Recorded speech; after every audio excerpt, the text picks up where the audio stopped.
Magandang hapon po mga kasawalar. Narito na naman po tayo ngayon upang magbigay ng impormasyon sa araw na ito. Galing po tayo ngayon sa Bulacan Provincial Hospital upang magpa-inject po ng anti-vaccine sapagkat nung February 1 po ng araw ng linggo, nung gabi ay nakatapak po tayo ng pusa sa skinita natin dito at tayo po ay nakalmot dito po sa left na ibabaw ng ating paa. At ngayon po ay nagpunta tayo sa Provincial Hospital upang magpaturok ng anti-vaccine ng anti-rabies. At ngayon nga po ay natapos na akong matusukan ng anti-rabies. Bali, ito nga po yun, ayun, no? Ayan po. Ayan, namumula pa. Ayan po yung tinusok sa aking anti-rabies at saka anti-tetanus toxoid para sa anti-tetanus. At ang unang step lamang po para tayo ay matusukan ng anti-rabies sa Bulacan Provincial Hospital, tayo po ay pumunta doon ng maaga para makakuha ng number of makapila at kung tayo po ay first timer ay makapag-pila po tayo ng blue card para maging member po tayo ng Bulacan Provincial Hospital. At pagkatapos po noon ay papupuntahin na po tayo niya sa second floor. Bali dito po sa building ng outpatient po yon, pupunta po kayo doon.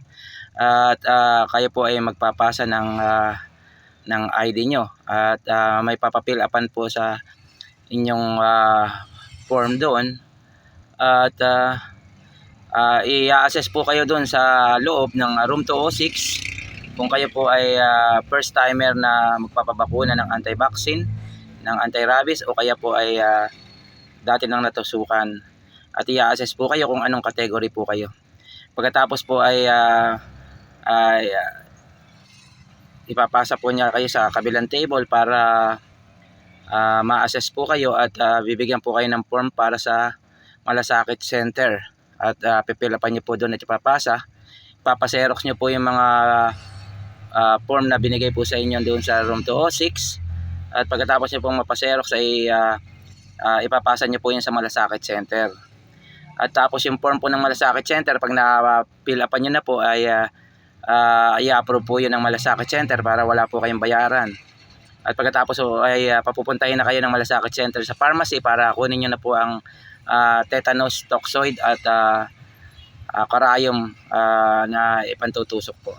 Pagkatapos po ay babalik po kayo sa room 206 para ibigay na doon yung bote ng tetanus toxoid.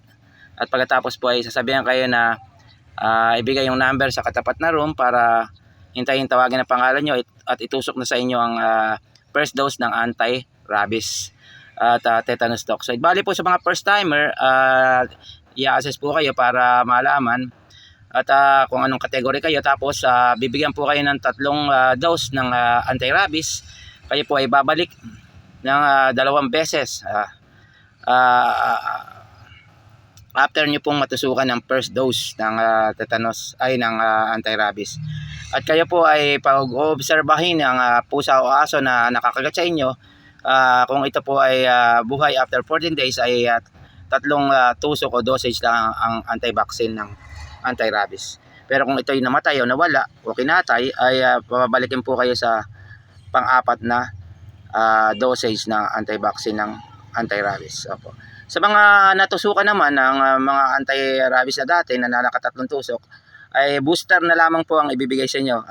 After nyong matusukan ng booster, babalik po kayo ng 1 beses na lang at tapos na po yun. Maraming salamat mga kasolar sa pagsubaybay sa ating channel. Naway nabigyan ko kayo ng info para sa pagpapatusok ng anti-rabies. Importante po ito para sa ating kaligtasan. At ingat po tayo na wag makatapak ng mga hayop na pusa at aso. At yan po ang nadanasan ko, nakatapak ako kaya ako natusukan na naman ng anti-rabies. Salamat mga kasolar, ingat po, God bless at subaybay po sa ating channel. I love you all.